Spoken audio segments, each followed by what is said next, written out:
the public needs some hope. You know, Yeah. it's Blue Monday this Monday. We've had a dreadful 10 months. We've got challenging times ahead. Many people have lost friends and relations. We need some hope. We were told that the cavalry was coming over the hill in the form of a vaccine.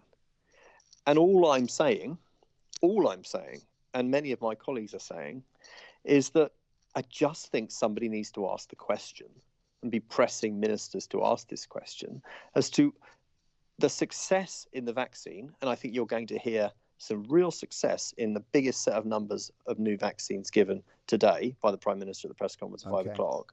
I think that needs to go hand in hand with what society gains from that. Otherwise, the public will feel, well, there is no light at the end of the tunnel.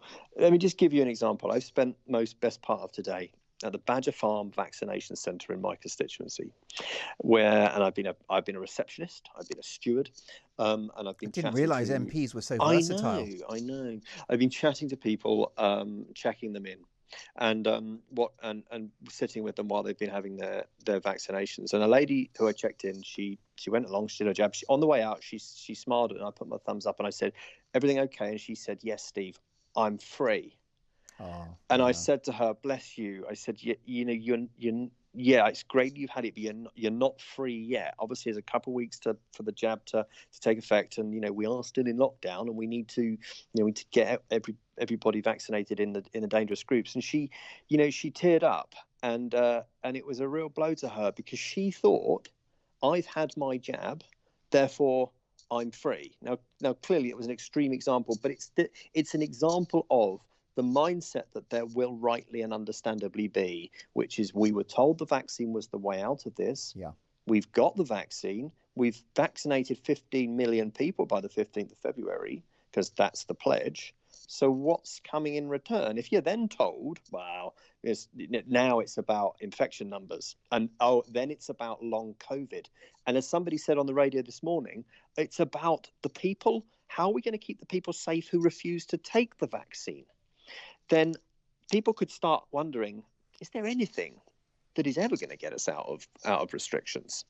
Well, indeed. So I think there seem to be so many get-out clauses and loopholes for the government to resist some sort of exit strategy. Why are they requiring such convincing to begin to talk of freedom? Why are you even having to have this conversation with your own party and with a supposedly libertarian Prime Minister who's all about personal freedom? Well, look, do you know what? Frankly, because other than, and I'm not blowing smoke, other than talk radio, the media have completely absolved their responsibility to ask any questions about this whatsoever. The only questions the media ever ask is how much more lockdown do we need?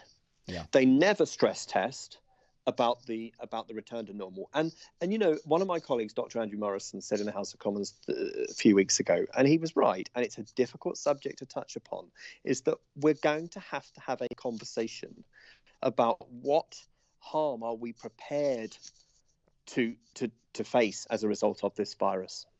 Because every year people die of viruses. Every year people die of the flu. And we do not, I was the public health minister. We had a terrible flu outbreak in 1 year. We 2018, never locked down our economy and our society as a result. And we are going to get to a point where we have vaccinated 90 or so percent by the 15th of February of those most likely to be hospitalized. And therefore, yes, there may be still COVID circulating in the community, but it isn't going to, quotes, unquotes, overwhelm the NHS. And we have to face that, because if we're pursuing a zero COVID strategy, which I believe that some are, then we're going to be very disappointed, because this world has only ever eradicated one virus, smallpox. Every other virus we have learned to contain, to stamp on when it gets out of control, and through vaccinations and treatments to keep under under wraps. Well, And we're indeed, going to have to do the same with COVID. it's very clear, isn't it? I mean, if you pursue zero COVID, by the end of it, you'll be left with zero Britain. The country would just be completely Well, destroyed. it is an oxymoron. You cannot pursue a zero COVID strategy unless you're going to live in some sort of gated country. But actually, even low COVID is somehow possibly a challenge, given the fact that any measures to slow the virus above and beyond the provision of hospital capacity is going to cause damage elsewhere. And that's your point. Yeah, I mean, you can talk about hospitality, and people have this week, and we'll keep hospitality closed till June, and I can imagine the public health professionals, many of whom I know, who are still getting paid their significant salaries, saying this, but they're not losing their jobs and their livelihoods in hospitality up and down this land, are they? And you can talk about hospitality, but you know what? I think public opinion right now supports the current lockdown. I voted for the current lockdown, if you want to call it a lockdown. Yeah. The current set of restrictions. But public opinion could change very quickly when lots of people like that lady I met this morning say, I'm free. Oh no, hold on a minute, I'm not. And the straw that will break that camel's back will be the parents when they realise that half term's come and gone and the children are still at home. And the damage that is being done to our young people when schools are not unsafe. Teachers are no more at risk than the man who served me in Sainsbury's last weekend. Yeah. And if you are in a high-risk category and you are a teacher, you'll be vaccinated by February the 15th anyway. That's not to say I don't think we should vaccinate teachers. I have said so and called for in the House of Commons, because I think that it would if schools getting back is the priority, well then let's vaccinate teachers, and that would be good economics and good education, also be good politics, because then the National Education Union, what will then be the problem? There will be no problem. They will have to get back into the classroom and get children back into school en masse. And if they don't, I think that parents are going to turn quite quickly, and then you may see the dynamic change in the House of Commons, because I suspect if public opinion changes, you'll see the Labour Party's opinion change very quickly on all of this, and then that changes the dynamic dramatically. Well, indeed. Now, Steve, a quick couple of questions before you go. Who you mentioned that you think that possibly there are some within government, or some advising the government perhaps, who are pursuing zero COVID. Who would that be? Oh, I don't know who within government themselves. Do you think it's Sage, or are there individual ministers? Yeah, I think there are people within Sage who are pursuing a zero COVID strategy, and who are wanting to use restrictions on society and our economy in order to manage patient flow within the NHS, and that is not on. And finally, speaking as a former public health minister. Clearly, Matt Hancock has, he's had a turbulent time. Who would be health secretary at this moment in our history, Steve? But he's got this list as long as your arm of tests to exit from the lockdown measures. I can't see any of those being fulfilled in the short or medium term. What are your thoughts about hospital capacity being the only metric, and above and beyond that, we begin to see a loosening of restrictions? I think it is the only metric, because the only reason why public support is so high, the only reason why I could support this lockdown is because the Joint Biosecurity Centre moved us to a level 5, which said that the NHS was in 21 days of being overwhelmed. Yeah. That was more than 21 days ago. And it's under immense pressure, and the staff are doing phenomenal in the acute sector. And the staff I met today in the vaccination centre are just incredible too. And that's not just MPs say that because that's what they say. I see it, and I witnessed it, and they were so kind to everybody. It was beautiful. But no, I think that is the only metric. But you see, when that changes, and you could see numbers drop very quickly as the vaccination numbers get up high, then I think that dynamic will change, and I think you will see us get close to 500,000 jabs today.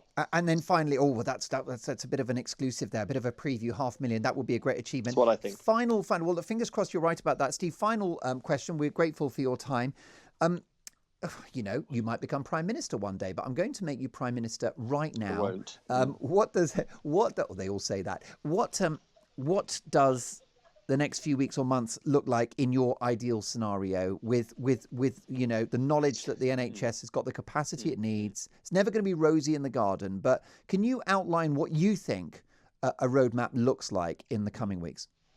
Well, I think what I want to see is dare I say this, a Biden-style wartime footing. I don't want to see 2 million a week. I want to see 5 million a week. I want to see the level of on it that I'm seeing in Israel, and that I suspect we're now going to see in the United States from us on our vaccination program. We have got to sort out the supply issues. I have been on a call today with the vaccine minister, discussing in great detail about these challenging supply issues. We have got new Moderna, Johnson & Johnson, who are, from all intents and purposes, on the verge of being approved. I expect them to be manufacturing like crazy right now, so that they are, ready, packed to go the minute that the MHRA say. So the day they say, it'll be the day that they start jabbing people. That's what needs to happen. The centre I was at today, it was open yesterday, it was open today. It'll now be open from next Wednesday, because they don't have the guaranteed supply. Yeah. So, they could be doing it all day and all night, and my constituents would come in the middle of the night, not the over 80s, they don't need to, they can come during the day. But we would go there during the day and the night, but we need the supply to do it. And that is still the challenge, and it is perplexing to many of us as to why that is the challenge. With the wheels moving in early March, perhaps 6th, 7th, 8th, 9th of March, that sort of time, approaching mid-March. Mm-hmm. Here's hoping. Steve, we're deeply grateful for your time.